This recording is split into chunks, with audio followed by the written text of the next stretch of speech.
Welcome back, everybody. I'm a bit sick, so forgive my raspiness, but I want to try to get a little bit more through the book before I have to return it to the library. So buckle up for the next section. I'll always reinstate my trigger warnings. This is an intense book. It has some child abuse topics, animal death, overall kind of disturbing subject matter, possibly some sexual stuff. If it's like a very in-depth description of a sex scene, I try to kind of skim past it without going too far into detail just because it's awkward to read. But this is Notes on an Execution. We're on about chapter 7 or so. The chapters aren't numbered. We're like a fourth of the way through the book, basically. General recaps. We were introduced to our main character, Axel, who is on death row, and the guard that's been trying to help him out, Shauna. We got some backstory on Lavender, his mother, who raised him.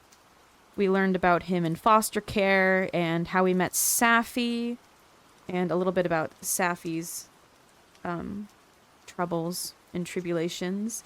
And then we were introduced to the concept of Jenny, Ansel's old girlfriend, and Jenny's twin sister, Hazel. 7 hours. Gravy for lunch. The soggy mass slides into your cell, a gelatinous lump atop a meager portion of turkey, accompanied by half a cup of green beans floating in water. No coffee today. A collective groan echoes down the row. A-Pod is organized, so you cannot see anyone, but you know the distinctive sounds of each inmate. Today, they are hungry. As you spoon the formless substance into your mouth, you imagine you're eating a cheeseburger instead, biting into a patty of rare, simmering pink. Joy is a cousin of love, you read once. If you cannot feel love, there is at least this weaker relative, tantalizing in memory, the relish of meat, perfectly cooked, melting on the tongue. You know how to swallow, to close your eyes in delight. You recognize Shauna by her footsteps. Shauna shuffles as she walks, so unlike the hefty stomping of the men. A limping drag, constantly unsure of herself. The baby's screaming has passed, and you sit on the edge of your cot, taking steady breaths. The baby is dead, you tell yourself. The baby is dead. You remember the social worker who sat you down as the child, her knuckles thick and gnarled. Your brother's in a better place now, she said, too busy or too pained to look you in the eye. Shauna walks by, set on some other errand, peering anxiously through your window. The inmates are constantly harassing her, doing obscene things against the glass as she walks by, gunning her down, they call it. But to Shauna, you are different. There's fear in her glance, excitement. Before you ever saw her face, you heard the tentative scratch of her boots on the concrete as you knew. Shauna is a woman made up of other people's perceptions. She's most malleable type. She shops at Costco. She bites her nails. She never learned how to properly apply makeup, so it runs in blue streaks beneath her eyes. Shauna is the kind of woman who likes to be told exactly who she is. You've whispered with Shauna. You've schemed with Shauna. You've passed illicit notes. The two inmates on either side of you have likely heard it all, but Jackson and Dorito know not to mess with you. You are very good at chess. And for this reason, you have the most valuable collection of commissary items on all of the 12 building. The only bargaining power this place affords.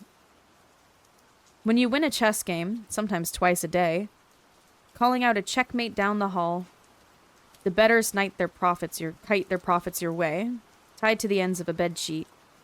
You slide every other prize to Jackson or Dorito, extra garlic bagel chips or nutty wafer bars. They stay quiet. Now, as Shauna shuffles away, you feel a swell of pride. Those eyes, lit up with fever. Shauna is scaring herself. You have 49 minutes until the transfer to the walls unit. Shauna's reaching a peak she did not know she could climb. You understand the outline of Shauna. When she gets off work, she goes home to her double wide, where her husband's shirts are still folded in sagging drawers, where his coats hang untouched above the vinyl welcome mat. He died less than a year ago. Forklift accident. She makes Hamburger Helper for dinner, drinks a Bud Light in front of the static television. It's a nice little place, she told you, as you hashed out the details of the plan. What will we do when I'm out? You asked. Tell me about it. Well, Shauna said, we'll make a big dinner. Steak grilled out on the porch. We'll have a bottle of wine. It's insane, really, that Shauna believes you intend to stay at her house, 20 miles from Polunsky. That she hasn't considered the dogs, or the helicopters, or the interrogations she'll invariably undergo. It is possible that Shauna has considered these things and simply chosen to live under her own fantasy. It doesn't matter either way. You need her. You need her for the plan. And after, you need her to make sure your theory gets out to the world. She's agreed to leak your notebook to the press, submit them to publishers. Nothing else matters as long as she goes through with this. Everyone tells me I'm too nice, Shauna whispered that night, as she dragged a trembling hand across her mouth. She looked so fragile, like she might break if you bent her too far. My love, you breathed. my love. How could that possibly be a bad thing? It will happen on the transfer van at noon. Shauna slipped into the warden's office weeks ago. She found the stack of paperwork detailing your transfer. The van number, the route. Her note this morning told you everything. I did it. This morning, Shauna swiped into the employee parking lot. She crowbarred the van door open, placed her husband's old pistol beneath the driver's seat. Shauna has described the highway near her house, the surrounding area dense with woods. You'll use your feet to pull the gun from beneath the driver's seat, and you'll aim with cuffed hands as you list your demands. Shauna has drawn a crude map in pencil on the back of a visitation form, and you will zag through the trees. When you reach the stream she has described, you'll shed your clothes. A half-mile more, you'll reach her trailer, where a box of hair dye and colored contacts will be waiting on the kitchen counter, along with a pair of construction overalls that once belonged to her husband. There's the possibility, even likelihood, that it'll all go horribly awry. The transfer team will be armed with assault rifles. They'll take a bullet to the brain. You'll be ripped to shreds by a well-trained Rottweiler, or smashed to a pulp by a truck as you crossing the highway. But these options are all preferable to that room. The gurney. Packer! The warden is raspy, a graveled voice at your door. The warden chews gum loudly, jaw pumping with the effort. The pores on his nose are the first thing you see, greasy and prominent, and his crew cut is even and flat. Some days he wears a wedding ring, but today he does not. I want to make sure you're ready, The warden says. You know what will happen next? The chaplain's gone over it all. You nod. A subtle glance at your watch. 35 minutes until the transfer. In 35 minutes, you will be handcuffed and marched into the waiting van, which the warden believes will bring you to the walls unit. Inside that infamous building, there will be a holding cell. A chair for the chaplain. A phone for goodbye. You flush with the knowledge. You will not see any of it. You imagine how the warden's face will look in a few hours, embarrassed in front of the news cameras. His cheeks will be ruddy, the tendons tight in his neck. Warden, You say. could you do me one favor? The man crosses his burly arms. My witness, You say. can you tell her I'm sorry?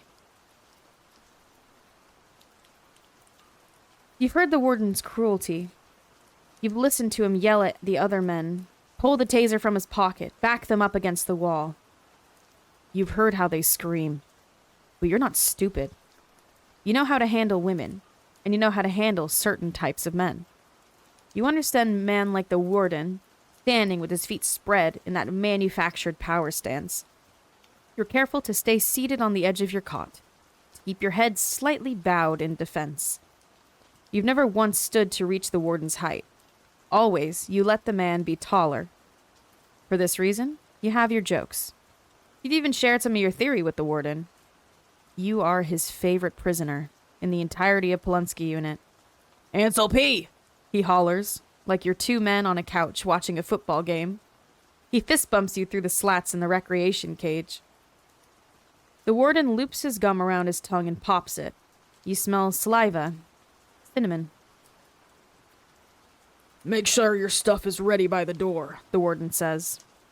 You take this for a yes. The warden only got to you once. Once in your 7 years at Polonsky. He did not use a taser or the hulk of his arms. You are different. There's a ruffling pride mixed with the shame of remembering. You require a special technique. You've been talking about the theory. Explain it to me, The warden said, leaning bored against the wall. It was the middle of a sweltering Texas summer, when the row stank constantly of sweat and slick feet, the air unbreathable at 90 degrees. Well, you said, it's a theory about good and evil. Written, he asked. Like a book? Of course, you said. I work on it every night. Okay, The warden said. so what's your thesis? You pulled one of your notebooks from under the bed and slid it beneath the door. Hypothesis 51A, The warden read aloud. on infinity? Yes, you said. On Infinity explores the concept of choice. We have billions of potential lives, thousands of alternative ones, running like streams beneath our current reality. If morality is determined by our choices, then we must also consider those other universes in which we've made different ones. Where are you in those? The warden asked. Where am I? In those other lives, The warden said. where are you if you're not here? I don't know, you said. The options are infinite. Our alternate selves live in another dimension, multiplying just outside our line of sight. I could be a writer, or a philosopher, or a baseball player. The possibilities are endless. They prove that who I am, my goodness or my badness, it's fluctuating. Morality is not fixed, it's fluid, ever-changing. The warden seemed to ponder. Then where would they be now? The warden asked. Who? Those girls, Ansel. In an alternate world, a world in which you had not killed them. What would they be doing in this exact moment? The question stunned. A blindside attack. It stung. The sudden turn of the warden. You stared at the veins in your hands until the man huffed a chuckle. He rapped on the steel door as though to remind you of your own entrapment. So you're a manifesto guy, huh? It's not a manifesto, you said. Show me one and I've seen them all, the warden said. They all look like this, like justification. There's no justification for what you've done, Ansel P. But God knows you've got the time to keep searching.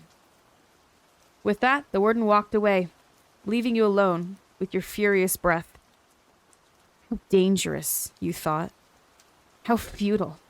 How senseless to reveal even a corner of yourself, when that self, they say, is monster. Now, the warden is gone. You wait. 9 minutes until the transfer. Sometimes you're certain this is all you're made of. A fleeting instant between action and inaction. Doing something or not. Where's the difference, you wonder? Where's the choice? Where's the line between stillness and motion? The second girl was a waitress at the diner. That teenage summer progressed. 1990, Bon Jovi and Vanilla Ice. Weeks went by and the search parties faltered. The missing posters faded and the news programs died down. And only in the most random and surreal moments did you think about what you had done. You had killed someone. A girl. You remembered only blips of the act itself. Your belt undone and snaking, the calluses on your hands from the tugging. The fact felt completely detached from your being. Something vaguely related to you, but not quite urgent. You'd wake in the middle of the night to the regular sounds of the trailer park, and you'd imagine footsteps, sirens, rattling chains. You'd huddled beneath your cheap, scratchy sheets, certain this was it. Finally, they were coming for you. But they never did. June passed, then it was July, and still, they had not found her. Late at night, you drove to the diner. Nestled in a dark corner off the highway, the diner closed at midnight, and you liked to spend those sleepy hours drinking coffee in a back booth, avoiding the gloom of your trailer. Your favorite waitress had a perky blonde ponytail and freckles scattered across her cheeks. She chattered as she refilled your coffee. She was young, maybe 16, and easy to blush. Angela read the tag on her apron. You repeated her name in the shower, on the road, in the walk-in freezer as you organized tubs of vanilla. In truth, screaming had started again. There were a few days, after that first girl, when you were certain you had banished it for good. Everything had been lighter, prettier. You wondered if this was the feeling people talked about, if this was happy. You still had your summer job at the Dairy Queen. You handed smiling children their ice cream cones, complimented your coworker on her haircut. She cocked her head, mumbled a confused thanks. Her words were tinged with suspicion, a quiet fear that made you angry. It was dripping slowly back into you, the sound of the babies screaming, like a leak in the ceiling. That night was humid. Middle of July. You remember the sweat, how it soaked straight through your t-shirt. Through the glowing diner window, Angela stacked the chairs, mopped the floor, shut the lights. Finally, she came out of the restaurant. Her purse clutched in her armpit, she fiddled with the keys, locked the door, and squinted across the pavement toward her car. She didn't see you at first, standing dead still in the corner of the empty parking lot. A jolt at the sound of your breathing. Right away, you recognized danger. Angela screamed, piercing, but you clapped a hand over her mouth. After, it was different. The relief was muted. A dilution. A weak, flaccid high. This girl did not feel anything like the first. By the time you dragged her limp into your car, by the time you used the wheelbarrow behind your trailer to cut a path through the dense woods, by the time she joined the other girl in the ground, at the wild center of the abandoned forest, it was gone. The relief. Like it had never been there at all. Your body was streaked with dirt, and the sun threatened light above the canopy of the trees. Your hands were stinging, blistered from where the belt had ripped your skin. The pearl bracelet from the girl's wrist twisted between your fingers. A memory surfaced, buried until now. Your mother, clasping a chain around your neck. This will always keep you safe. You pressed your face into your filthy palms. You wept. It will be here any second. Shauna and the transfer team. You stand to pull Blue's letter down from the shelf. The letter is only 1 page. You fold it as small as you can. Tuck it into the elastic waistband of your pants. This single sheet of paper will come with you. A corner poking into your thigh as you run into the wild. But the photo. You do not know what to do with the photo. The photograph feels dire. When you hold the blue house up to your face, the image blurs. This close, you can almost see the salt and pepper shakers, the crusty ketchup bottles, You can almost hear the whining hum of the soda machine, Blue's cackling laugh from behind the kitchen door. But breathing in, you only smell glossy paper. When you stick out your tongue, the surface of the photograph is bitter, metallic. You taste ink, chemicals. Wincing, you rip off a single corner, the edge of the lawn, Blue's parked car. You pop it into your mouth like a potato chip. The ink numbs in your throat, a sweet, poisonous burn as you realize what you need to do. You rip the precious photograph into strips your molars will understand. The ink is sickening between your teeth. You crunch down anyway, until the photo has evaporated sharp in your throat, until the Blue House is forever a part of you. You do believe in the multiverse, the eternal possibility of it. There's a version of you out there, a child, unabandoned. Boy who came home from school to a mother who read you stories and kissed your forehead goodnight. There's a version of you who never put that fox in Safi Singh's bed, who learned how to banish baby packers screaming another way. A man who never married Jenny. There's a version of yourself who lost only the things that everyone loses. You like to believe that every alternate self would have found the Blue House too. But the most bemusing version of you, the one you cannot reckon with, is the Ansel Packer who did everything the same and simply never got caught.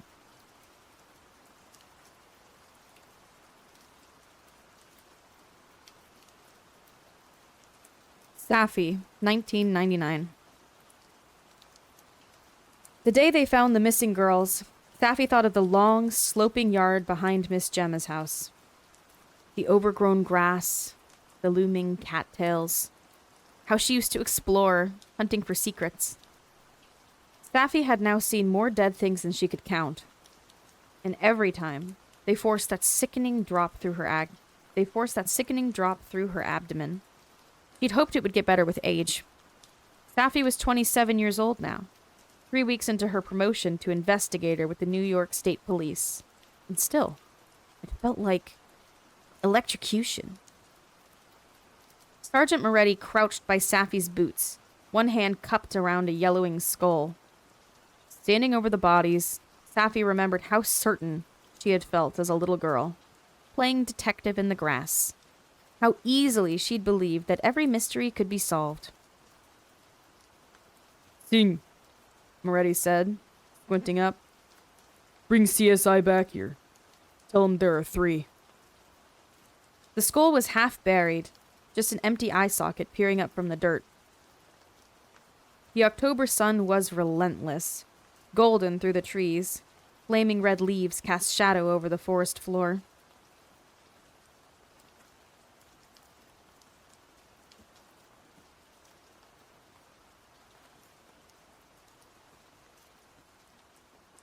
Where they'd already found 3 femurs already. Safi could see this stringy remnants of the girl's hair, patchy and thin, still clumped against the bone. He pulled the radio from her belt, an inkling of truth already nestling in the hollow of her throat. Before the 3 femurs, a hiker had found the shredded remains of a backpack. Safi had recognized it immediately. Red nylon, with a patch hand-sewn onto the pocket. A denim square cut from a pair of old jeans. In the photo above Safi's desk, that backpack was flung over the arm of a teenage girl who looked momentarily over her shoulder for the click of the shutter before walking on, oblivious. The bodies had been buried by a stream. In the years since, the ground had shifted, churned up with the rain and the rising creek, and the bones had scattered, resettled across the forest floor. As the forensic photographer crouched over that discolored skull, lonely in its patch of dirt, Moretti turned to Safi, one hand propped to shield the sun from her eyes. Remind me what we have around here, Moretti asked. Homes? Farms? Safi tilted toward the canopy of trees, trying to banish the scent of decay. Moretti was an outsider, originally from Atlanta. He would never understand this land like Safi did, would never know the subtleties of the forest at night. Mostly farmland, Safi said. There's a convenience store about a mile away, in a trailer park with a dozen homes behind it. The rest is protected wilderness. These roads are too dense for a car, or even a bike. He could have used a wagon or something, Safi said, or else he's a big man. 3 separate trips, don't you think? He could have brought them all here at once. That, or we found our crime scene. Safi shook her head. It's too tangled back there. The brambles are so thick. This feels like a spot for stashing, not for lingering. Moretti sighed. We'll confirm at the morgue, but it's them all right. The decomposition, that damn backpack. These are our missing girls from 90. Safi watched as the forensic team hunted through the dirt. If these bones belonged to the girls from 1990, they'd been here over 9 years now. And any chance of footprints or fibers, fingerprints or stray hairs had long been degraded.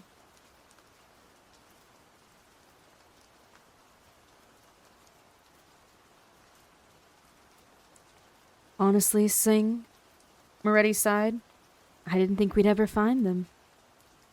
There was a plea in Sergeant Moretti's gaze. A cynical hope Safi had come to recognize. The most honest expression of this inscrutable job. A perfect mirror of the fucked up world. Violence and tragedy mingling with a desperate sort of faith. I'll take care of the witness, Safi offered, leaving Moretti to her own reflection. The hiker sat on a mossy log, wrapped in the trauma blanket. He grimaced as Safi approached. An older man, with a gash oozing up the back of his muddy calf. He tripped down the mountain in his rush to reach a payphone. I already answered your questions, He said, exhausted, as he took in Safi's curt smile, her tight ponytail, her fitted navy blazer. I'm sorry, Safi said, but we need a formal statement. He sat gingerly on the log and turned toward the man, noting the tracks down his dirt-stained face where the tears had rolled into his wiry beard. Get a statement, then take him home, Moretti had murmured as the man choked out his story. He just got unlucky. Safi's instincts discerned the same. At its most fundamental level, detective work was a study in reading people, and Safi had been perfecting that art all her life. Did you touch anything? Safi asked. Maybe when you first discovered the scene. No. I found the backpack first, and I reached to pick it up. I hate when people litter on the trails. And that's when I saw the skull. I ran right back down for the phone. The hiker's story was short and uncomplicated. Useless, but necessary.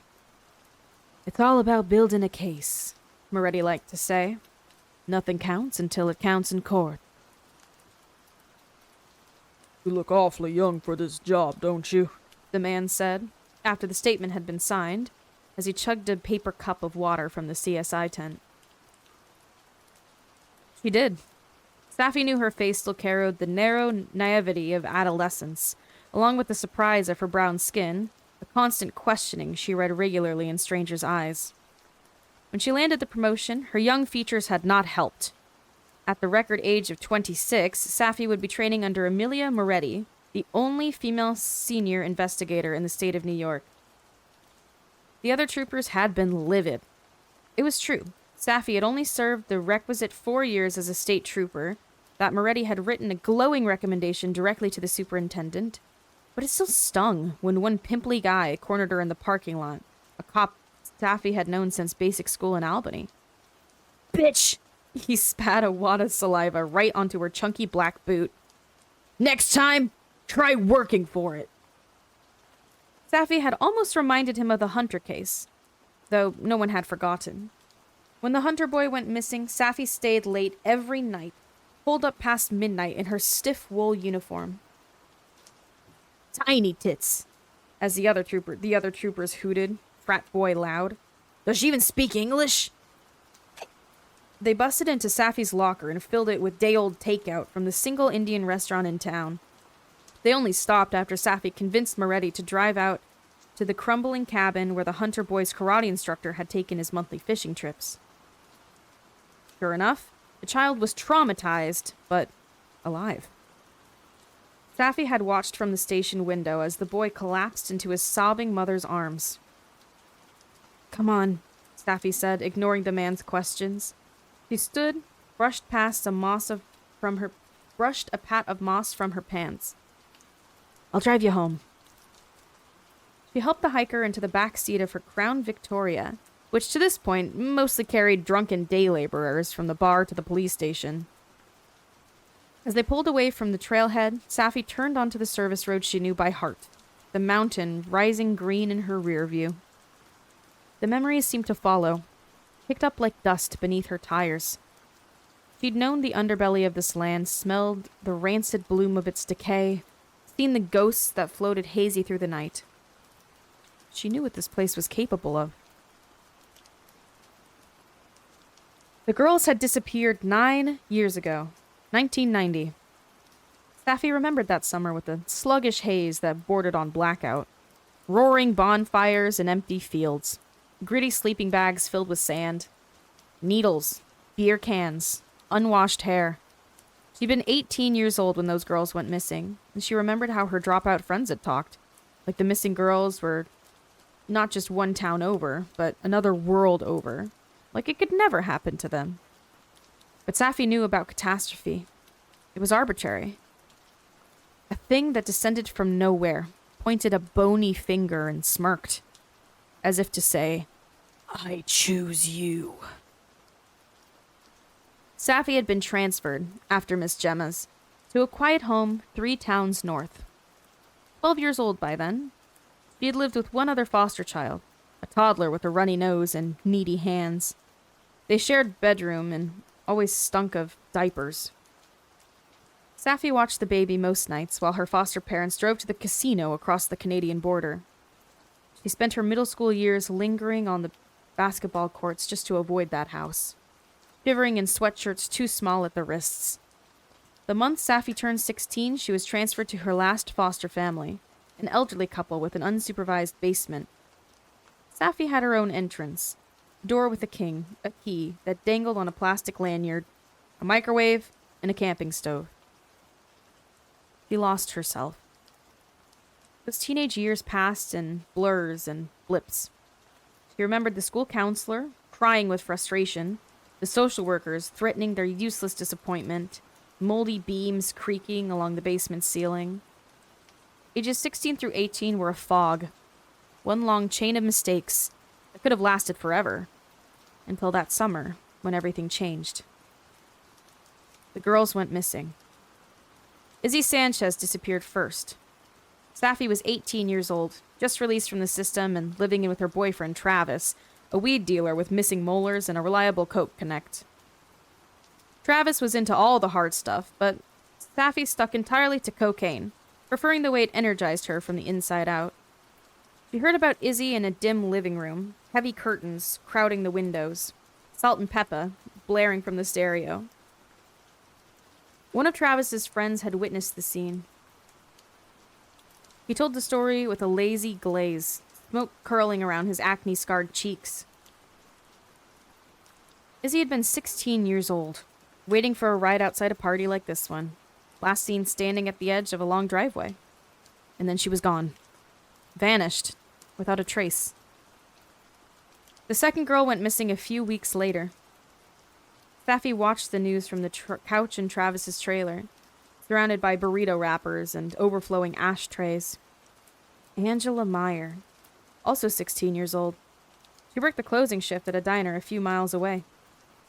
Safi hugged her legs to her chest, sweaty on the fraying couch, a humid breeze wheezing from the box fan in the window. Travis was already passed out on the folding bed, cracks up his arms like veins in the half-light. Safi did not have a high school diploma. She did not have friends. Not really. The girls from the field hockey team had long abandoned her, and the only person who kept in touch was Kristen. Kristen had been transferred south after Miss Gemma's. She attended a much better high school, emancipated a year early, and now rented her own dingy apartment near a strip mall half an hour away.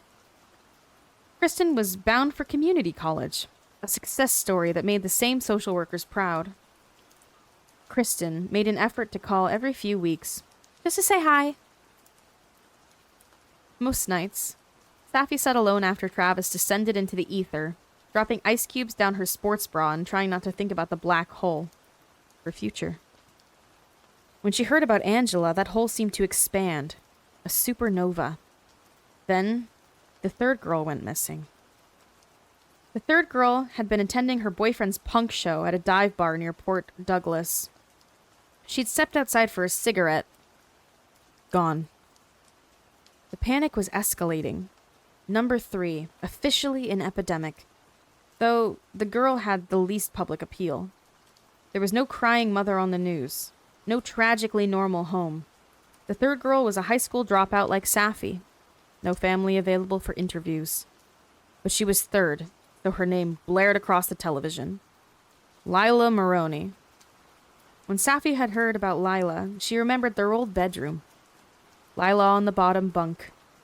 The skin on her knees nicked and scraped from an attempt at shaving with Bailey's razor. Over the years, she and Kristen spotted Lila occasionally, updating each other over the phone.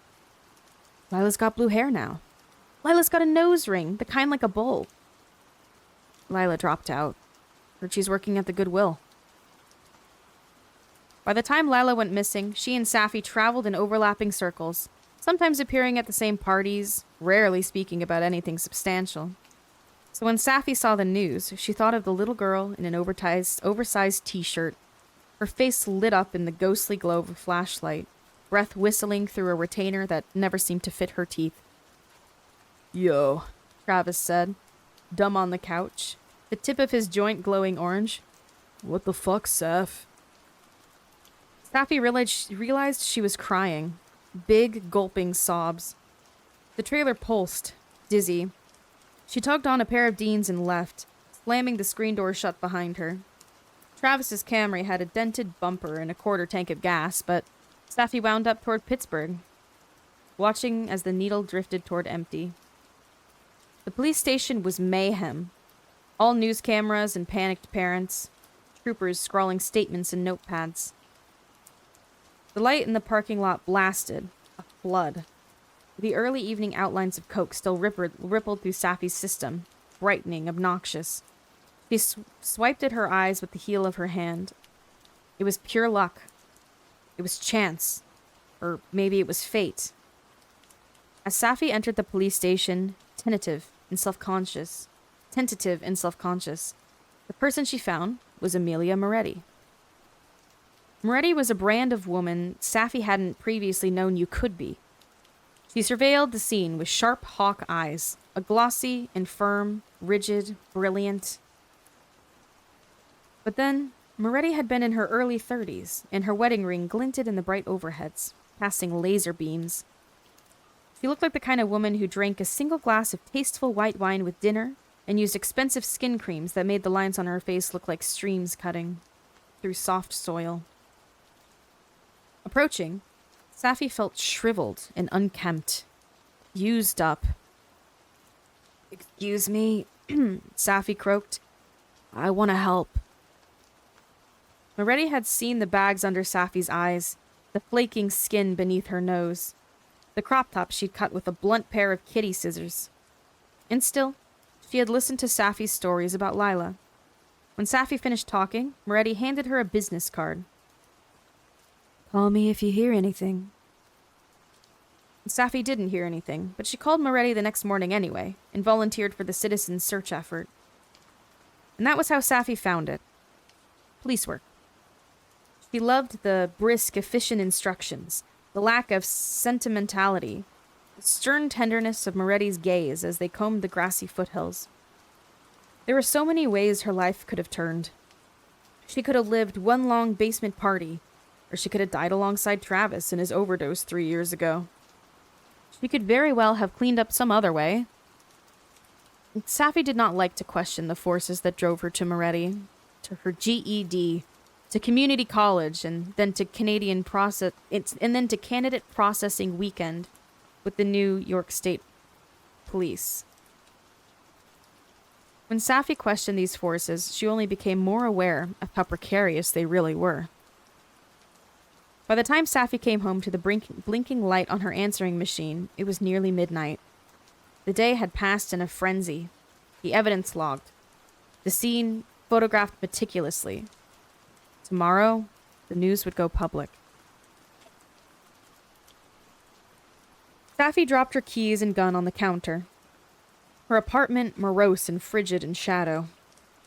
She changed into an old NYSP sweatshirt, washed her face, pulled her shellacked ponytail from its rubber band. The few women in basic school had recommended cutting her hair short, but Safi could not bear to lose this release, her massive hair tumbling free. An exhale, this unsheathing. "Hey, it's me," Kristen sang through Safi's dusty answering machine. "You still on for Saturday? Jake's gonna be at a conference, and I rented You've Got Mail." That hip bone. Kristen would want to know about Lila. They'd been a trio all those years ago at Miss Gemma's. Safi, Kristen, and Lila. They'd braided friendship bracelets, climbed trees, and made up games. They'd whispered secrets from top bunk to bottom. But Safi could not fathom returning Kristen's call, saying the words. She stood frozen at the counter as the robot droned. No new messages. Her apartment smelled musty, like old carpet and dirty dishes. The studio was nicer than any place she'd ever rented. A unit in a refurbished old Victorian a few blocks from the Saranac River. A good deal from Kristen's boyfriend, the heir to his family's real estate business. "You have to take better care of yourself," Kristen was always saying. The sunflowers Safi had bought last week drooped in their vase, the water browned to a fuzzy swamp. Safi heated a can of soup on the stove and fell asleep while it was cooling, collapsed in the blue light of the television.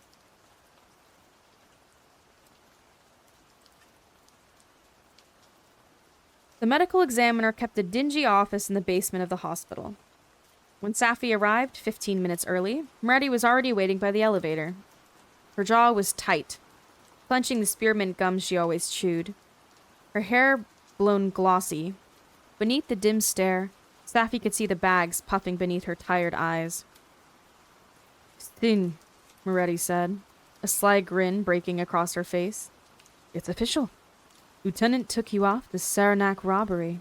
You're working this case with me now." That familiar glow, swelling swarm from Safi's chest.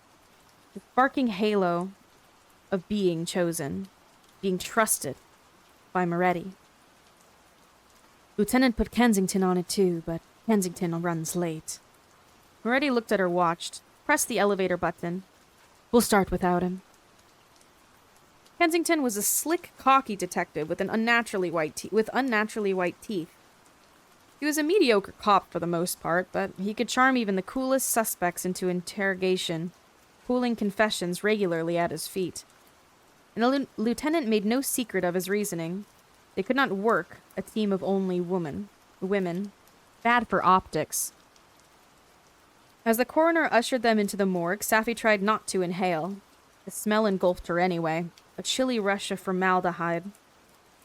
The bones had been laid out on plastic tarps across 3 separate tables, like an excavation from an archaeological dig.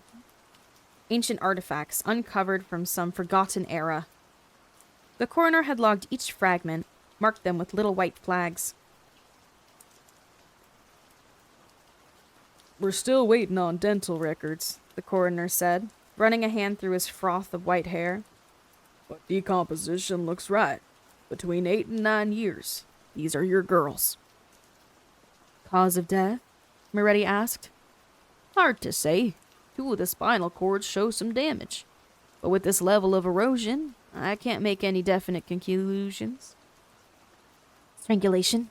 Safi asked. "Probably," the coroner said. No trauma to the skulls or any of the other bones. One of the girls had a fracture in her arm, but it healed pre-mortem. Angela Meyer, Safi said. She broke her arm earlier in the spring on an ATV.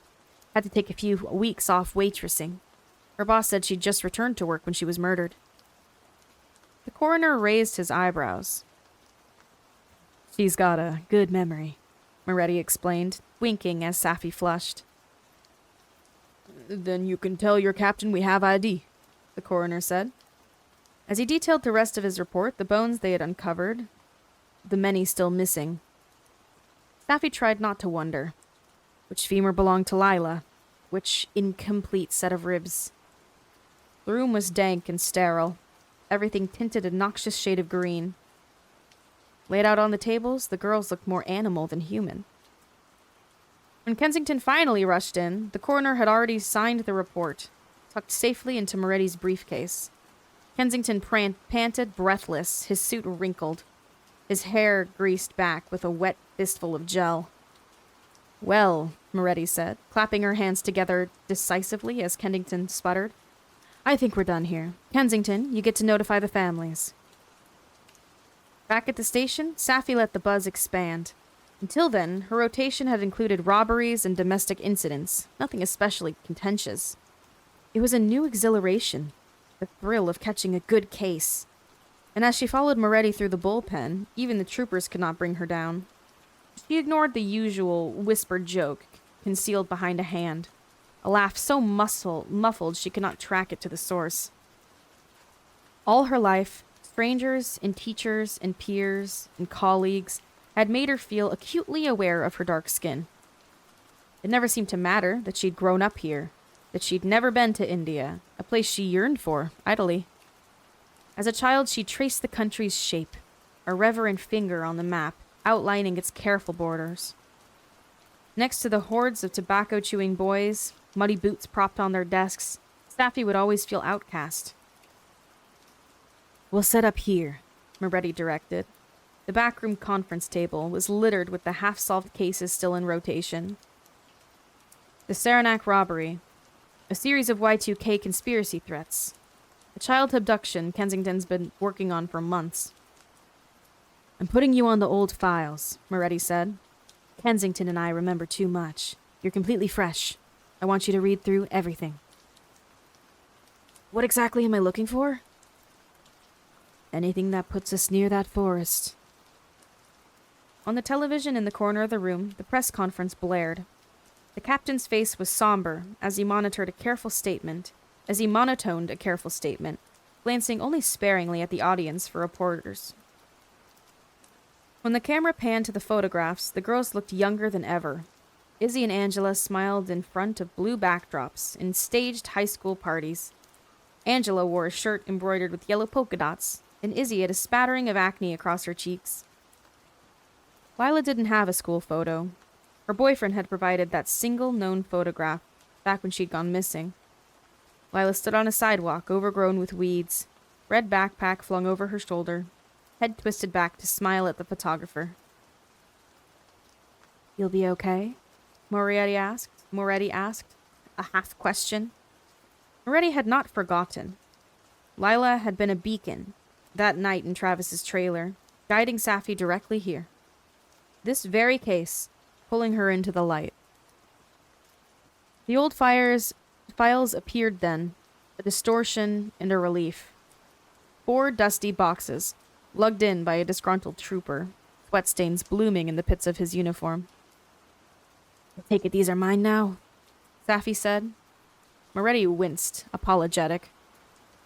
I'll grab us some lunch. When Moretti had gone, Safi lined the bulletin board with new photographs from the crime scene. The forensics team had uncovered the girls' belongings, in various states of decay. Shoes, earrings, Lila's backpack, Angela's purse. Izzy's mother had been the first to notice. A beaded barrette was missing.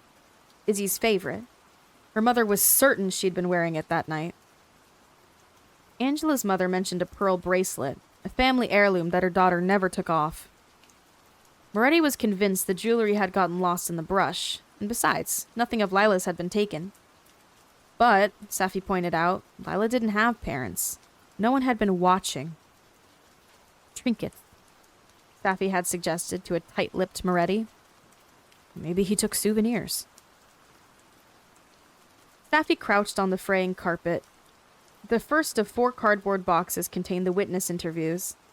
The base had collapsed, sagging with the sheer number of reports. She would have to track them all down again, take new statements. At the very bottom of the stack, Safi found the original print, Lila's photo. It had been shot on a disposable camera, dusty and faded. Lila's smile bleached and pallid. Safi thought of Kristen then. Kristen, with her stable job at the salon, where her clients told her she looked like Jennifer Aniston. How her clothes hung easily on her thin, lithe frame. Kristen, who had always known she was bound for something better. Who had worked for stability and then accepted it without question. Safi studied the photo of Lila, a girl reduced to a discolored snapshot, and wondered if she would always feel like this. A pendulum swinging between the two of them, never sure of which she might become. Beneath Lila's photo there was a bag. A hunk of dark hair lay limp in the clear plastic bag. Evidence an officer had found at the bottom of the driveway where Izzy disappeared. As Safi leaned against the backroom wall, Izzy's hair in her lap, she was transported into a hallucination that had stalked her for years now. A parallel universe that felt sickening, nearly fatal in its limitlessness.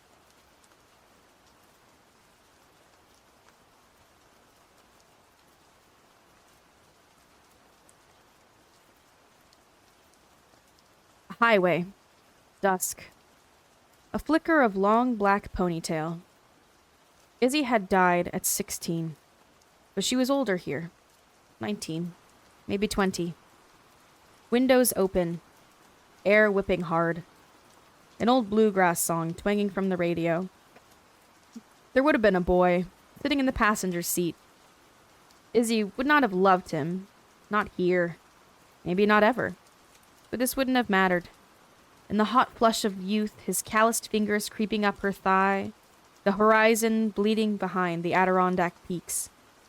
In this almost world, the substitute reality that lingered like a daydream, Izzy was never a pile of bones on a table. She was bright and golden, a blazing instant of mundane and perfect glory.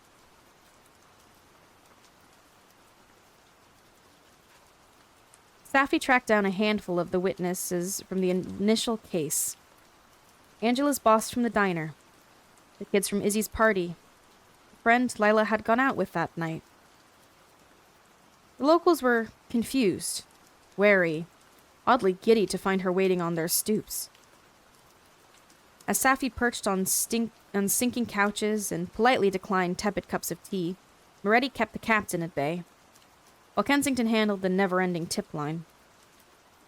Most witnesses couldn't remember much. He'd gathered no new information.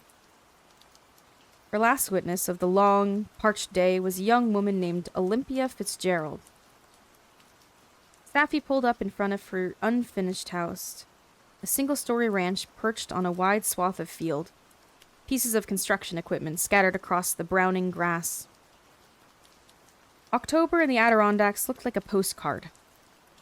Safi sat in her car, skimming the transcript, the details fading off the page. Olympia had been 20 years old in 1990, and her interview had lasted all of 7 minutes before the lead investigator dismissed her. The sun slouched over the horizon, the sky a magnetic blue, and Safi closed the file, too tired to finish. A woman in a tattered velvet tracksuit answered the door, her gray hair thinning like a thinning mane. Inside, a grandfather clock spilled its guts onto the living room floor.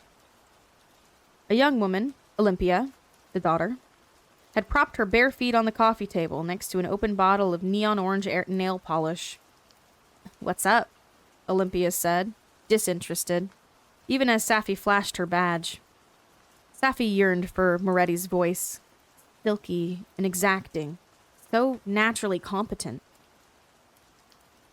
Back in 1990, you talked to Sergeant Albright about the disappearances of 3 local girls. Finally, Olympia looked up, shifting as she sat up straight. Her mother loped into the room and stood behind on the couch, hands protective on Olympia's shoulders. They'd not invited Safi to sit. She hovered awkwardly next to a fraying armchair. I know, Olympia said. She used her palms to push back at a greasy strand of hair, her fingernails still glistening wet. I saw the news. You found those bodies. Yes, Safi said. I told him everything. Olympia's voice cracked, a hint of panic. The detective, back then. I told him everything I know.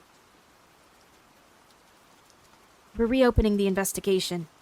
Olympia, I'd like to hear exactly what you remember. Mrs. Fitzgerald nodded, her daughter forward. Olympia hesitated as her mother's fingers massaged her neck. The summer those girls went missing, I worked at the Dairy Queen off the highway. I had this coworker, this boy. He was a little younger than me. He just graduated high school. Go on.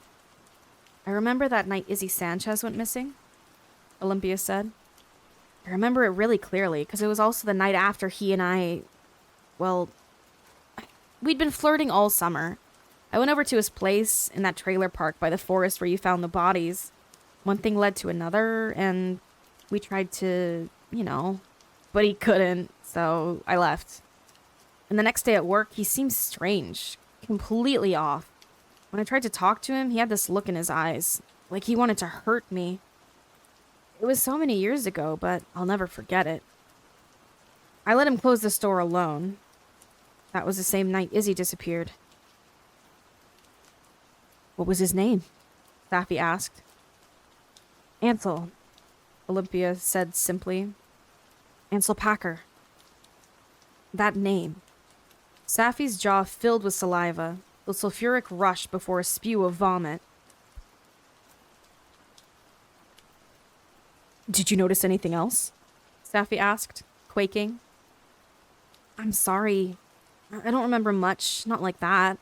I spent a long time just trying to forget. Memory, Safi thought, was unreliable. Memory was a thing to be savored or reviled, never to be trusted. Did you laugh at him? The women gaped. An endless pause. Please, Safi said. Do you remember, Olympia? It's important. It sounds like he felt threatened, embarrassed. Do you remember if you laughed at him? Olympia's expression was a cracked veneer of shame. Safi had her answer. The room smelled like Christmas candles and smoked meat. A sudden wave of understanding broke over Safi's body, the recognition simmering. A patch of orange fur, buck bloody to Safi's palm. Lila's giant 11-year-old eyes, a handful of crumbling oatmeal raisin cookies. The way the squirrels laid in death. 1, 2, 3, with the fox. Arms stretched deliberately above their heads in surrender. Moretti's finger hooked through the eye socket of that skull. Fur, skin, the way death peeled itself deliberately from a bone. The Fitzgerald bathroom was papered in peeling pink. Mrs. Fitzgerald had lined the counter with little figurines, angels and shepherds, porcelain cherubs. A bowl of potpourri sat by the faucet, old and crunchy, a layer of dust gathered on the petals. Safi ran the water, cold, splashed it into her face. As the years faded, Safi remembered less and less about her mother. The tiny things had slipped away without saying goodbye. Her mother's favorite shoes were red patent leather. Safi could not recall the shape. She remembered dark lipstick, but not the slope of her mother's canine teeth. These tiny reckonings seemed unfair. As Safi leaned both hands against the faux marble counter.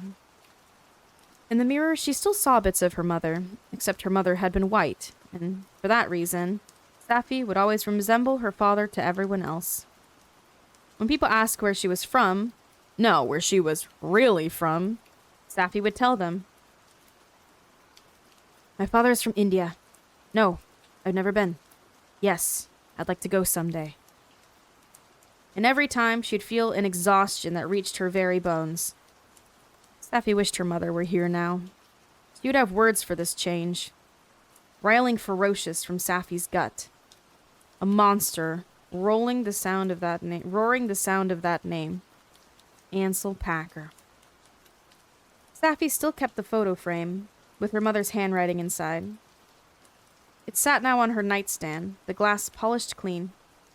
Felix culpa, as her mother had written, the happy fault. The horrible thing that leads to the good. As Safi fled the Fitzgerald house without goodbye or explanation, she wondered about her father.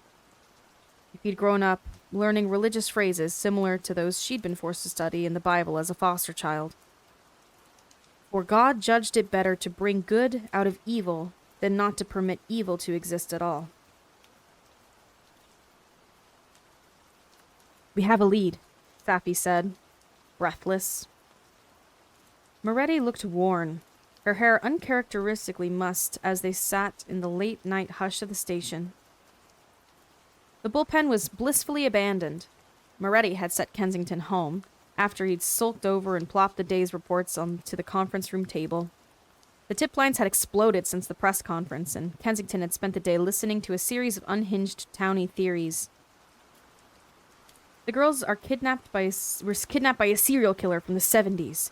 The girls were members of a satanic cult. The girls had fought, then murdered one another. The tip line was necessary.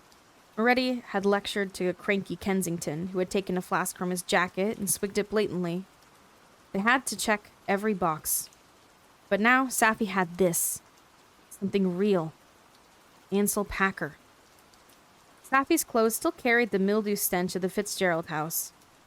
Beneath the glow of the desk lamp, she detailed Olympia's statement, explaining what she knew of Ansel Packer as a boy. He exhibits all the traits of our perpetrator. Explosive, but not constantly so. Fragile with his masculinity, always trying to prove it. Socially competent enough to avoid calling attention to himself. It makes sense. I've seen him before, humiliated.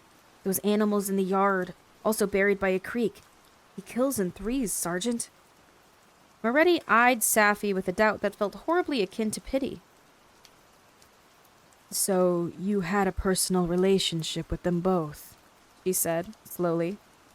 The victim and the suspect. Yes, Safi admitted.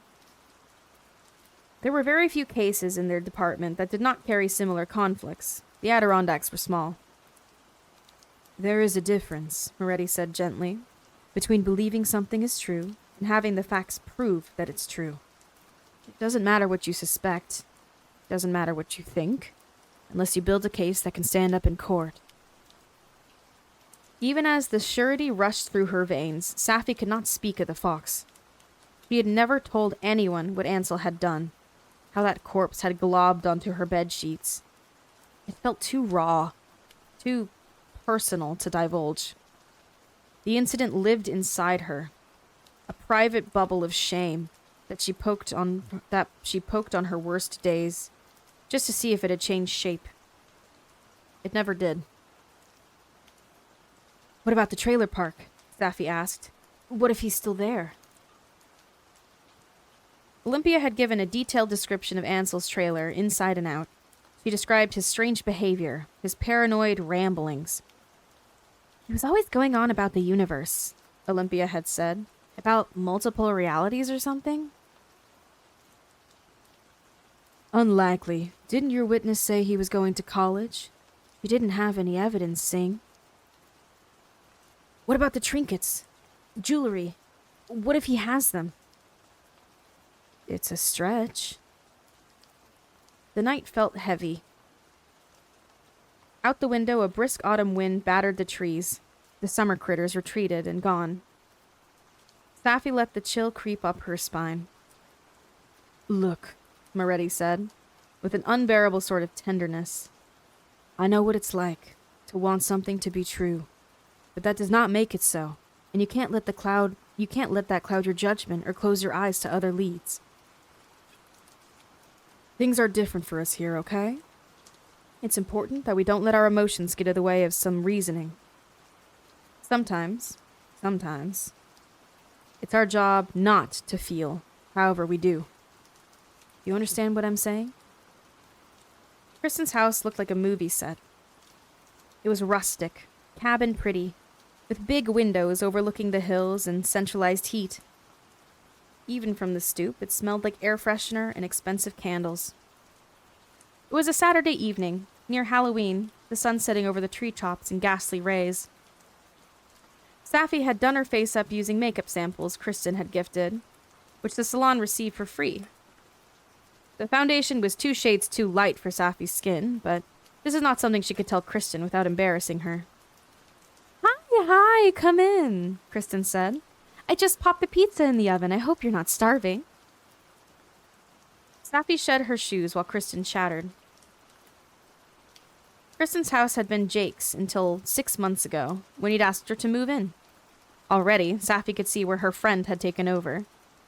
Little calligraphy signs and pillows with needlepoint catchphrases like, laughter's the best medicine, and it's 5 o'clock somewhere.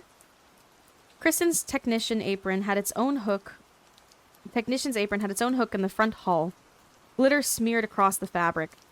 Kristen was obsessed with the impending Y2K disaster, and they crept closer to the new year. Her fixation only grew.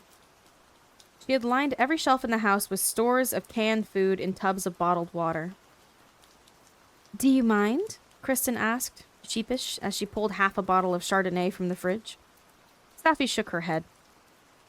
Moretti had a set of unbreakable rules. No substances, however casual. By the time Safi applied to NYSP, she'd gotten entirely clean, with no proof of her past, no arrest records or criminal charges. Are you okay? Safi asked, as they settled on the couch. Kristen's fingers fidgeted at the stem of her wine glass. I'm fine, Kristen said. A long quiet. Lila, Safi finally said. She and Kristen rarely talked about those years, in which Safi had drifted through the underbelly of this unforgiving town, mirroring Lila's downward spiral. Now, Safi wanted to tell Kristen how the drugs had felt, melting through her veins. How she'd passed entire days lying on dusty mattresses. How she'd known Lila's life and then grown out of it. How Lila had not gotten the chance to do the same. Kristen, Safi started. Do you remember Ansel Packer? Of course, she said. That kid was so weird. He was transferred too when Miss Gemma got sick. Aren't you working that robbery case? Moretti got me transferred to this one. To Lila's. God, that woman loves you. I don't know why she... Oh, shut up, Kristen said. You're the best young investigator they've seen in decades. And beside, you make a good story, Saf. Wayward teen turns her life around. You're like a detective from a TV show. The poor little orphan haunted by her past. Plus, you found that missing boy all on your own. Ansel Packer, Safi interrupted. Do you remember anything strange about him? Anything worrying? Remember he had this way of staring, like he was trying to figure out how useful you'd be. Anything else? Come on, Saf, he was just a kid. It's not healthy to go back like this. But what else was there? There was only going back, tracing the lines, there to here. Self to self. You know, Kristen said. Her chin quivered. For a detective, you're not very observant, are you? Her grin was celestial as she held up her hand. On her left ring finger, Kristen wore a small band studded with twinkling diamonds. Safi could not name the despair. It was shallow, crude, the sour taste of milk gone bad. She registered it only long enough to twist herself, arrange her face into the appropriate expression of joy. Kristen let out an excited, shrieking squeal, and the bitterness cracked and fled as Safi pulled her friend into a hug. She let the smell of Kristen's hair products engulf her, with the knowledge she'd harbored for a while now. Kristen was Safi's only family, and soon, Kristen would not belong to her.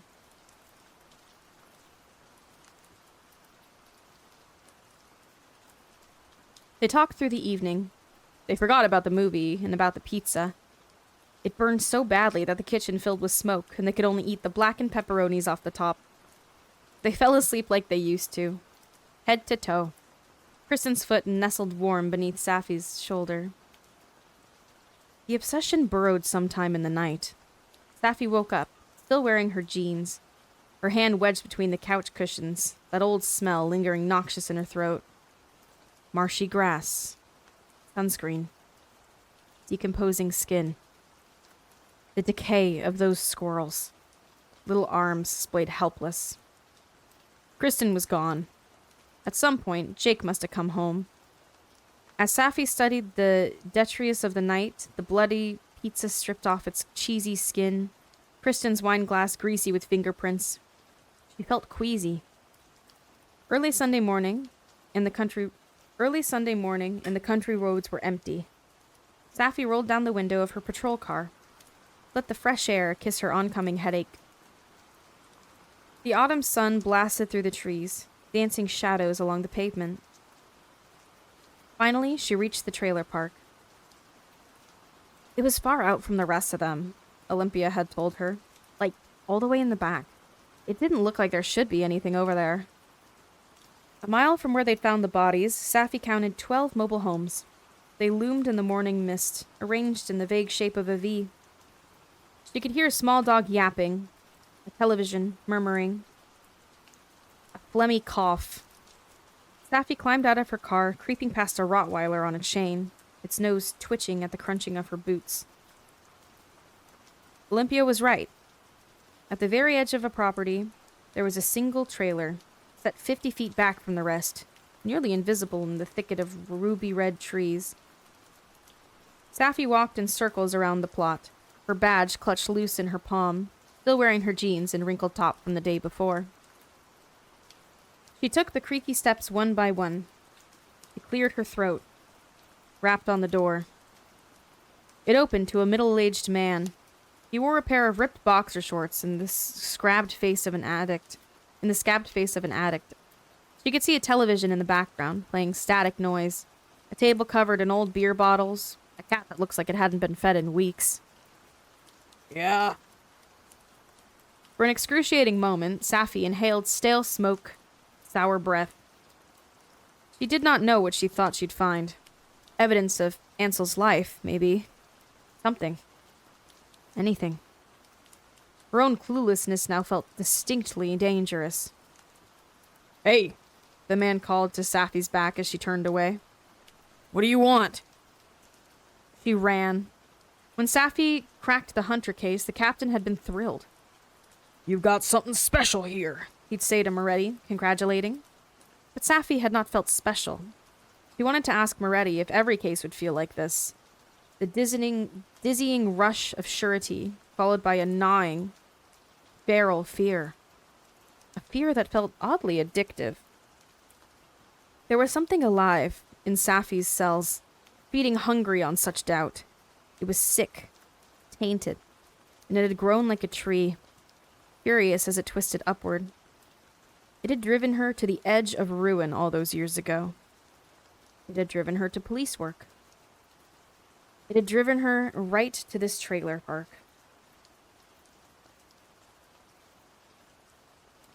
By the time she reached the highway, Safi's headache had turned splitting.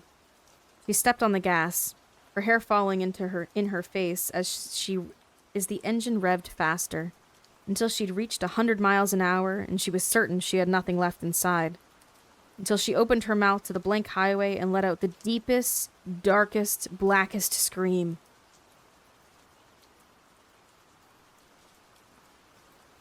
In the days that followed, Safi lost control of her desk.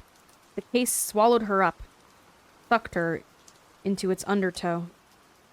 It had been a week since they found the bodies, and Safi could not remember the last meal she'd eaten.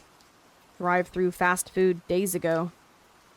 She'd been subsisting otherwise on coffee and granola bars, her stomach growling at her desk late into the night. She returned to her apartment only twice, to shower and pack a duffel bag of clothes. The captain was pushing his favorite suspect, a homeless man named Nicholas Richards, who had evaded multiple drug charges. Personal vendetta, maybe, but they'd all been ordered to prioritize the lead. The surface of Safi's desk was a mess of phone logs and witness transcripts. Beneath it all, her suspicion pulsed, impossible to ignore. Ansel Packer's transcript showed he'd gone to Northern Vermont University, where he'd dropped out right before getting his diploma. He applied for a philosophy fellowship his last semester. The records contained a mixed recommendation from a Professor Mary Brown. Safi had left 4 messages on the professor's machine. He had no idea where Ansel was now. He paid taxes from an address that no longer existed, an apartment building near the university, demolished years ago. Ansel had no police record, not even a speeding ticket. When Moretti walked by, Safi hid her work beneath a nondescript file box. "Drop everything else, Singh," Moretti had warned, firm. "We need more on the captain's suspect. That's an order." They were closing in on arrest. Nicholas Richards had been camped illegally near the burial site. If the ranger could place him in all 3 dates, they would move in. Moretti had relayed this information with a smug surety that made Safi's pulse jump with exhausted frustration. So when her phone rang, minutes before Moretti packed up for the night, Safi answered with premature disappointment. "Saffron Singh." "Hello, this is Professor Brown. I'm returning your call." Safi pressed the receiver closed, trying to muffle the hoot from the troopers. On the other side of the backroom window, they had inexplicably filled a condom with shaving cream and were whacking one another with it, waiting for it to pop. A few feet away, Moretti was bent over a stack of phone logs, tapping a highlighter against the bow of her lips in concentration. Safi spoke low into the receiver. "You recommended a student named Ansel Packer for a philosophy fellowship," Safi said. "Ah, yes. He didn't get the fellowship in the end. From what I remember, he was... how do I put this? An average student who believed he deserved more. One of his female classmates got the award instead, and I don't think he took it well. He dropped out shortly after." "Anything else you can tell me about him?" Safi asked. "Do you know where he is now?" "I have no idea." Professor Brown paused. "Have you already spoken with the girlfriend?" "Girlfriend?" "The one he had in college. They were quite serious at the time, if I remember correctly. He was always waiting outside his classes. I had her for Intro to Physics, I think. Jenny Fisk. She was in the nursing program. Or maybe psychology? Sweet girl. You should try her." Safi hung up the phone, adrenaline zapping her gloriously awake. Moretti stood, dug out her car keys, slipped on her sleek designer parka. "You look like you found something," Moretti said, stifling a yawn. Safi shook her head. "It's nothing." She waited until Moretti's taillights had disappeared from the parking lot. There were 4 Jenny Fisks in the old dial-up system, and 3 Jennifers. Half were too old, one was deceased, and one was in prison for drug charges. But there was a Jenny Fisk living in a small town in Vermont, just a few miles from the university Ansel Packer had attended. As she dialed, Safi noted the tremble of her own fingers, the jump of excitement ballooning in her throat. "Hello?" A woman's voice. Safi could hear her water running in the background. "Am I speaking with Jenny Fisk?" "Who is this?" "Saffron Singh, New York State Police. Do you have a moment to talk? I'd like to ask a few questions." "Sorry, what?" "I'm looking for a man named Ansel Packer." A stuttering pause. Frozen. In the background, Safi could hear the murmur of a television. Heavy footsteps. What is this about? I'm sorry, I can't talk now." Is there a better time? I mean, well, I'll be at the hospital tomorrow. Northeast Regional, around noon. And Jenny hung up. As the empty station pulsed around her, Safi remembered how it felt to snort lines of energy straight into her bloodstream. There was something more. This was irresistible. The emergency room lights glowed neon. When Safi flashed her badge, the girl behind reception desk fluttered. Jenny Fisk? Eyes wide. I'll get her. You can have a seat if you want. Safi settled into one of the scratchy chairs. She'd gone home the night before, pulled on a pair of pajama pants, and lain atop her neatly made bed until the clock proved it was almost morning. As Safi drove around Lake Champlain into Vermont, she chugged cold coffee from a styrofoam cup and tried to talk herself down. It was the same feeling that led her to the Hunter boy, only magnified now, a nagging sense of dread. Fever, or some twisted version of memory. Moretti's orders had been firm: drop everything and focus on the captain's suspect until he'd been arrested or cleared. Safi had not answered her pager all morning. Moretti would be furious. But as she sat in the waiting room 3 hours east of the Plattsburgh police station, Safi felt crazed. Electric. The ER was hushed. Slow on a Friday. The smell of sterile chemicals lingering. The beeper on Safi's belt buzzed twice. 3 times. She silenced it without looking. Hi. A woman in pink scrubs stood, hesitant, at the entrance to the surgical wing. Jenny Fisk had freckled arms and long hair parted in the middle, pulled from her face with 2 butterfly clips. Mid-20s, Safi guessed. She recognized Jenny's type on instinct. High school pretty. She would have been popular the way Kristen was, all easy lines and midriff. Her face was a symmetrical, unremarkable lovely. Hello. Safi stretched out a firm hand. Thank you so much for agreeing to talk. Do you mind stepping outside? It happened when Jenny reached for the handshake. The shock of recognition flooding. A shimmer, winking from Jenny's thin finger. The flash of amethyst, unmistakable. Lila's ring. It was a specific feeling, a case breaking open. A heady rush, like water surging through a dam, or ripe fruit splitting juicy down the middle. But as Safi took Jenny's hand, dizzy, stunned, the sensation was different. There was no ecstatic swell. Only a burst of memory. Lila's chapped lips, how they suckled on that purple gem. Gross, Kristen had whined, as slabber coated Lila's fingers. Why do you put it in your mouth like that? Lila had only shrugged, her hair constant in its tangle. It tastes good, she said, like that was a reason. Lila's smile, gap-toothed and dreamy. Lila's skinny finger, loose beneath the brass. What's this all about? Jenny leaned against the brick wall outside the ER, purple ring glinting. Safi had quit smoking when she quit everything else, but she took the cigarette when Jenny offered it, if only to hide the quaver of her hands.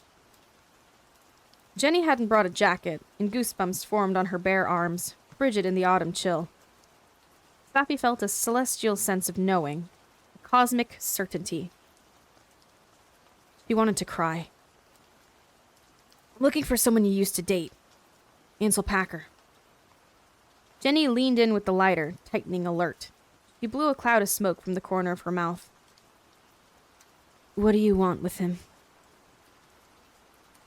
You know where he is? Jenny squinted, assessing. She lifted her hand, a gesture to the ring. You're married? Safi stammered. Engaged. A wide, angry lump formed in Safi's throat. Her own incompetence, like a sudden chokehold. She'd not imagined, had not even considered, an outcome like this. Those footsteps echoing last night through the phone. You still... Safi sputtered. I'm sorry, that ring. Ansel gave it to you. Jenny's thumb caressed the gem. Why does that matter? It matters. We're looking into an old case. You don't look like a detective. Safi didn't feel like a detective either. An abrupt nakedness overwhelmed her, like Jenny had seen something private. What did he do? Jenny asked. He heaved a long sigh, laced with precarity. Something bad? And there it was. The very thing Safi had come for.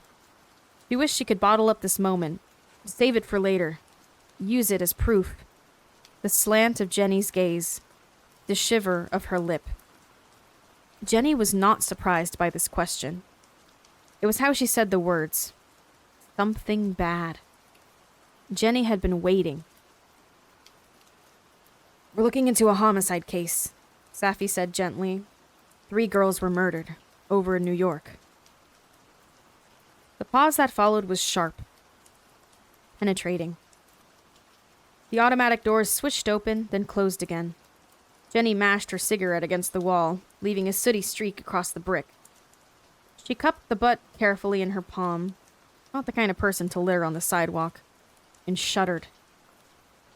Safi realized, too late, that it was over. Jenny had shut down.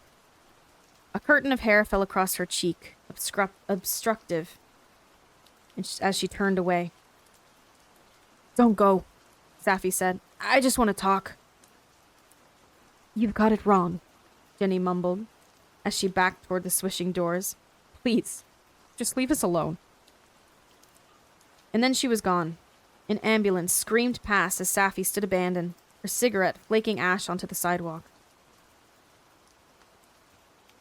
What was she like? Kristen had asked, once. You know, with Travis and his friends. Or what was it like, with Travis and his friends? Safi couldn't describe those years. Though on the surface she tried.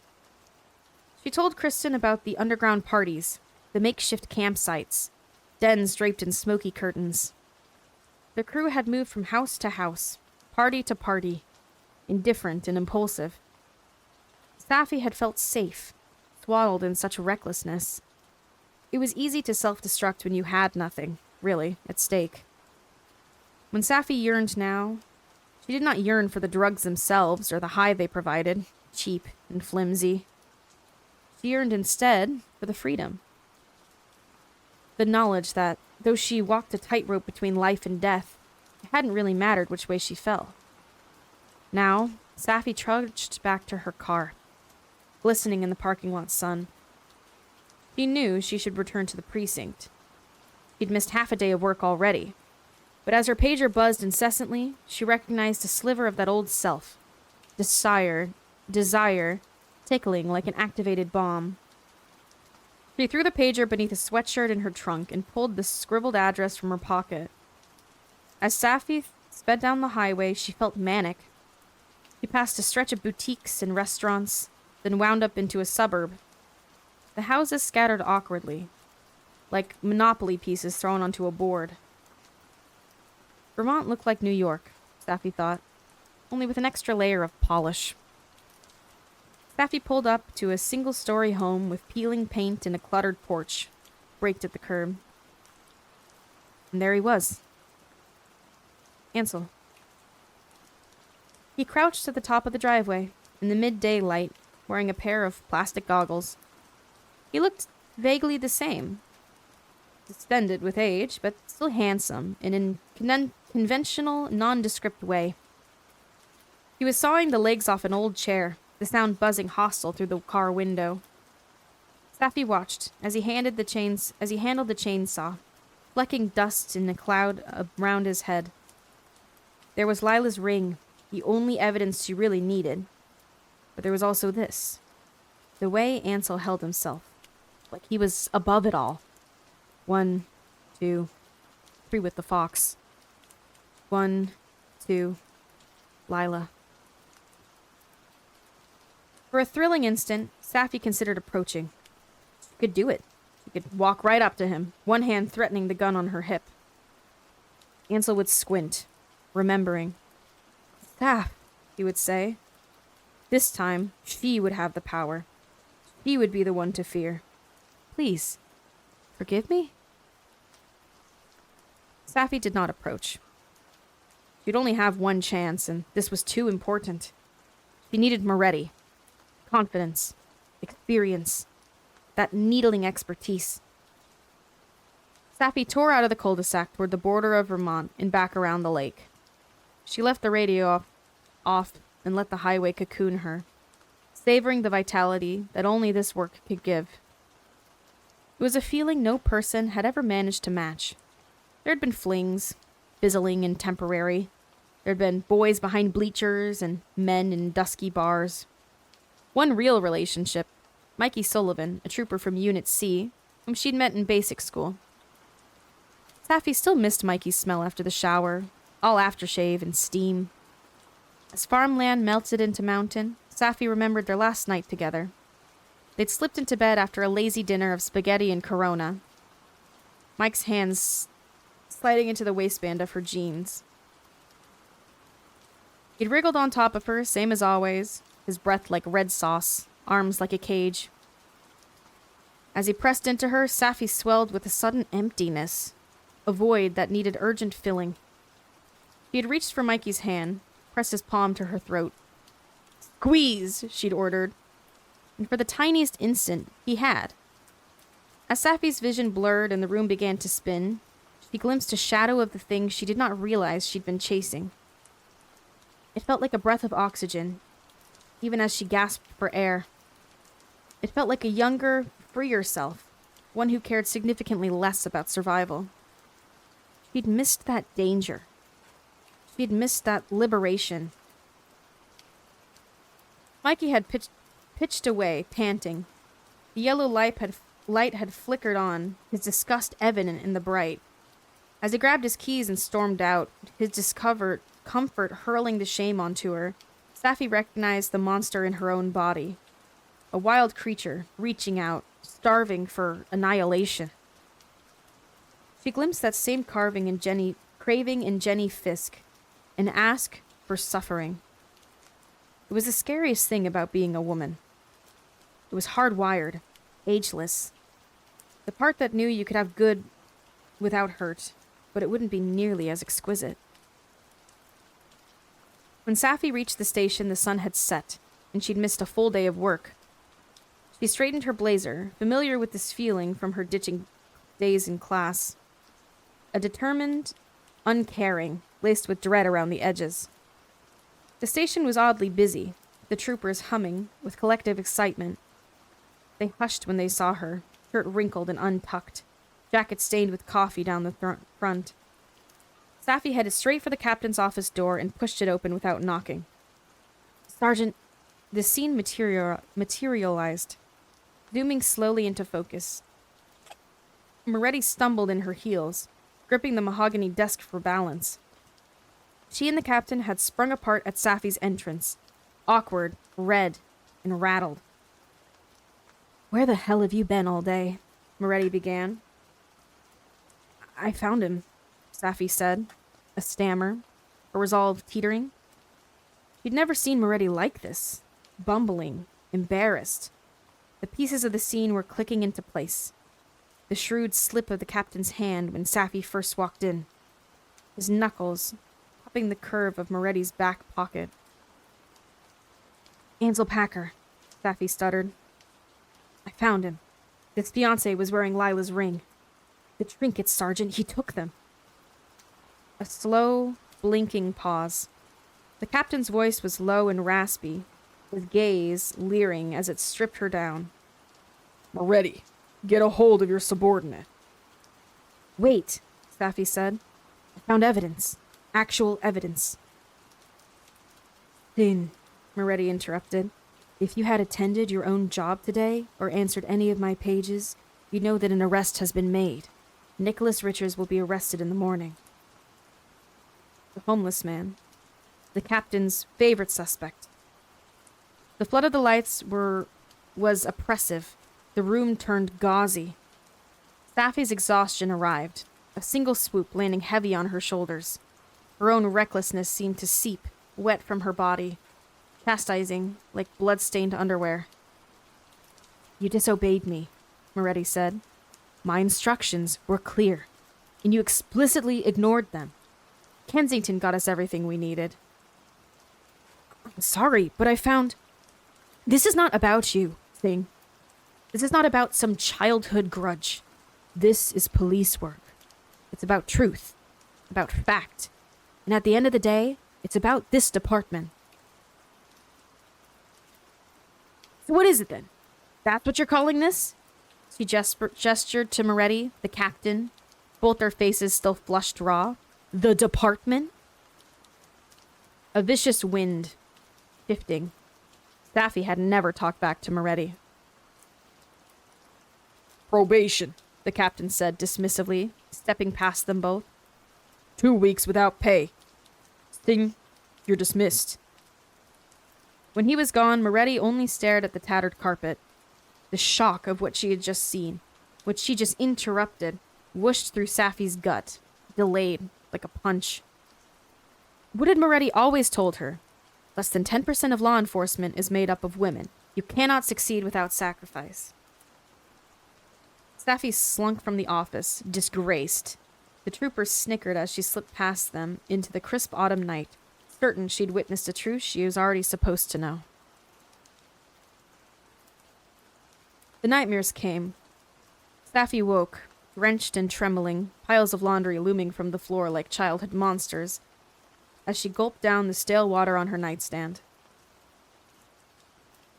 Sometimes the nightmares featured the fox, hovering sickly around the corners of Safi's vision, a cloud of rotting flesh.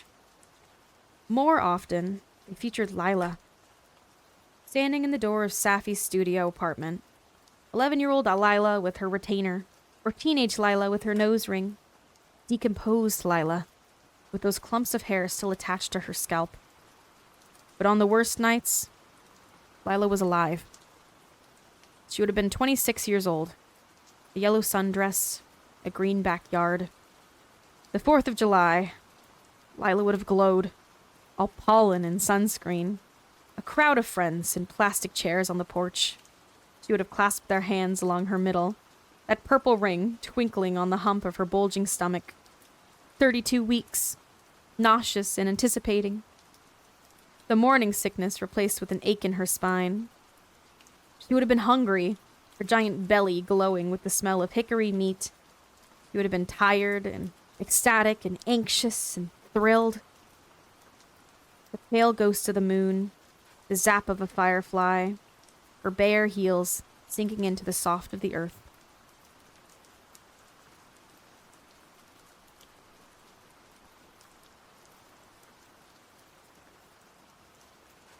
Near the end of her probation, Safi went to the tavern alone.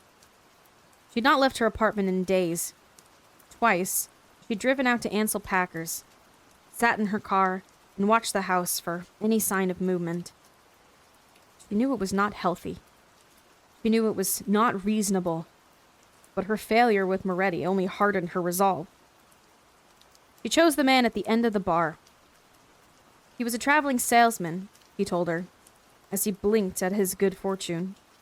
Only in town for a few days. What do you sell? Safi asked. Fishing rods. Safi had planned to say she worked as a waitress, but the question never came. Are you Arab? He asked instead. He pronounced it like A-Rob. Are you Arab? Back at Safi's apartment, she did not turn on the lights. She didn't want to see the dirty dishes stacked in the sink, or dilute the vodka tonic coursing through her bloodstream. She pushed the salesman onto the couch, flung off his tie, bit the flesh of his neck. And I'm going to skip forward a bit, because this is another sex scene.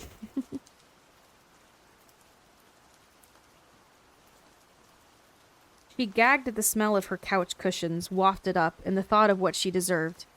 It was an ambitious concept, justice. The idea that your lot in life could be based on your own choices. That you could work in things or ruin them for yourself.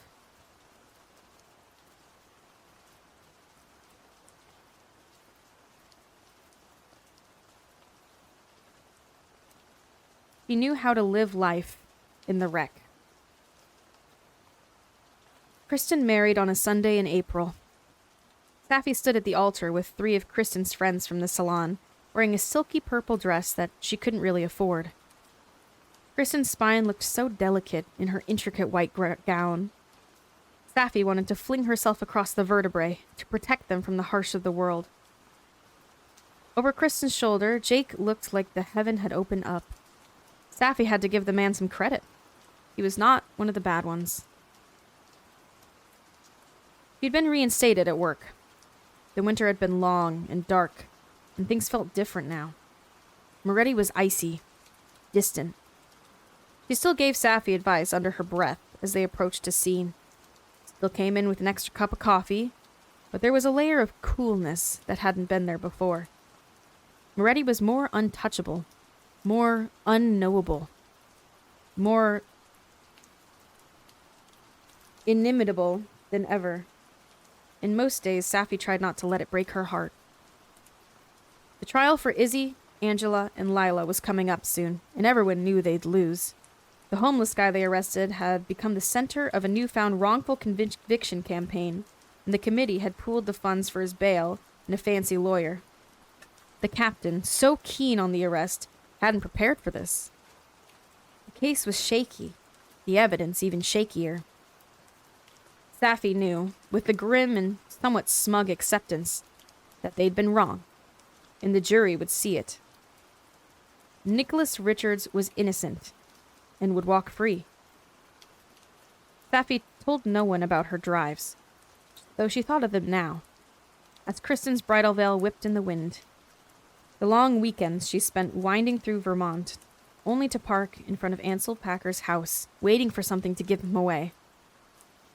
She'd watched as he unloaded groceries from the bed of his pickup, as he hunched over the workbench in the garage, as he washed dishes in the front of the kitchen window. It was not an obsession, and it was not an addiction, though the hours she spent trailing Ansel filled some of the cravings of both. It was only a matter of time. Safi knew you could not hide your real self forever. No matter how normal you looked, the truth would come out eventually. In sickness and in health, Kristen was saying. Goosebumps prickled Safi's arms as the wind picked up. A storm had gathered in the distance, hovering over the mountains in a looming black cloud, though the sun was still shone flaxen over the wedding guests. Safi begged the rain closer. This day was about love, but Safi had always been more interested in power. The black and pulsing heart of it. Power was the clink of her badge against the kitchen counter. It was the heft of the gun at her waist.